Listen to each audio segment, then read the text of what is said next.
What a journey it's been for the Crows over the past 25 years. Memorable highs including 2 premierships and Mark Prosciutto's Brownlow, but also some forgettable lows.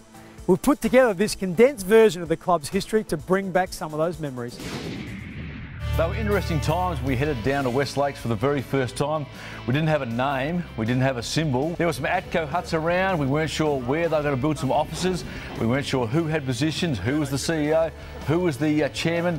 Everything was uncertain. Subject to AFL approval, we would be hopeful of making those announcements later in the week as to what the name of the club, the colours of the club and the logo will be.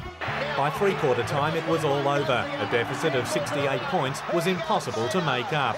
The final siren, the Crows' 86-point winners. That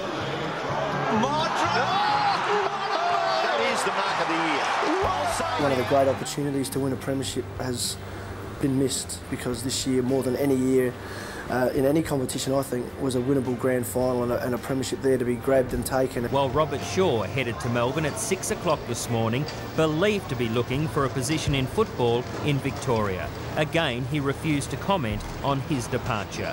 The Adelaide Football Club is closer to home than anything else I've ever done in football, so I think there is some attraction there. Less than 24 hours ago, new coach Malcolm Blight said players would go, and the club has wasted no time starting the rebuilding process. And when Darren Jarman went forward in the last, it was like deja vu. Just ask the Western Bulldogs. Robert and Whiteley. Back towards Jarman. Jarman! Yes! But this was the moment that Adelaide had been waiting for. To the Adelaide Crows. They've been to Perth, to Melbourne, to Sydney, to Melbourne, and they've come back.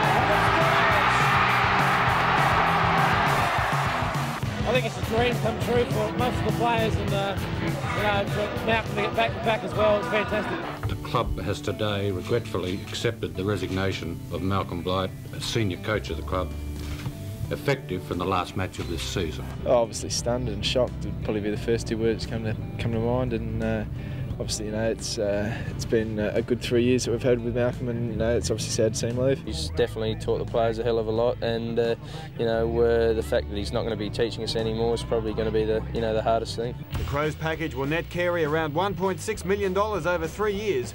They all ran out, and she was on for young and old. How many players involved? At least 10 from each team. There was punches, blokes being thrown on cars.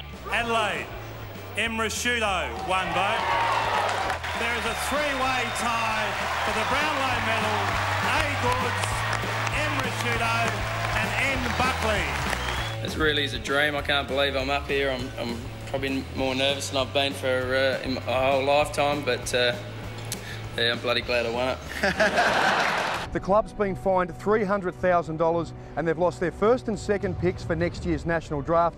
Today's outcome somehow represents the end of the Kurt Tippett affair. And after months of speculation, the Power and Crows have taken over their licences from the SANFL. For me yesterday, that was a bit of a shock because I certainly didn't see it coming. Unfortunately, the result is I've lost my job. After more than 20 years as a right-hand man, this afternoon Walsh took centre stage. I've been to Adelaide Oval, I know what it's like. I want to win. I don't want to walk off there losing. Any bets? Not his pocket. No way, not from there.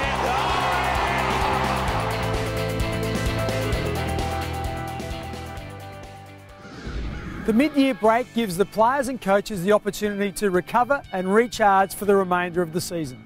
So, how valuable is the bye in managing the injury list? And what's expected of the players when they're away from the club?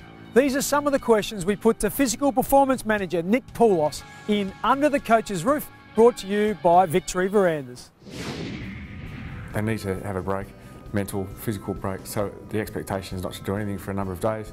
Without a shadow of a doubt, the competition is getting more gruelling, the expectations and demands on the players on a week-to-week basis, and the physiological and mental, psychological requirements of the game since I've been at the club are increasing year by year. So this period of the year is kind of at a welcome time for us. Fortunately for us, we're going to get a few players back after the bye, but it gives the players that have had to hold the rest of the team up so far for the first half of the year a chance to recover mentally and physically. Yeah, the second half of the year becomes the most difficult time to manage because there's the cumulative fatigue from the pre-season and in-season program to date starts to come into effect, and we always are, but we need to be even, I would say, anecdotally more particular in terms of all our monitoring, our individual monitoring of each and every player. We do look at wellness, how they sleep, what their stress levels are like, their fatigue markers, how sore they are. And we've combined a whole lot of data together to put a big puzzle, it's basically a big jigsaw puzzle together, especially in the first part of the week.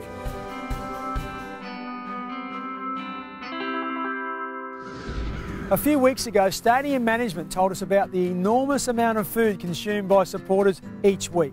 So when Farmers Union Iced Coffee asked fans to have your say, we wanted to know what was their favourite footy snack.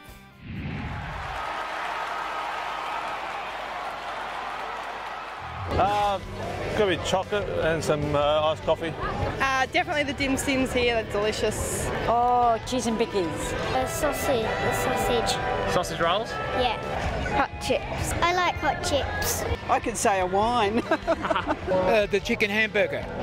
Normally bring a sandwich, ham sandwich or something like that. Usually have a roll, like a turkey and cranberry roll. Don't have any fatty chips these days.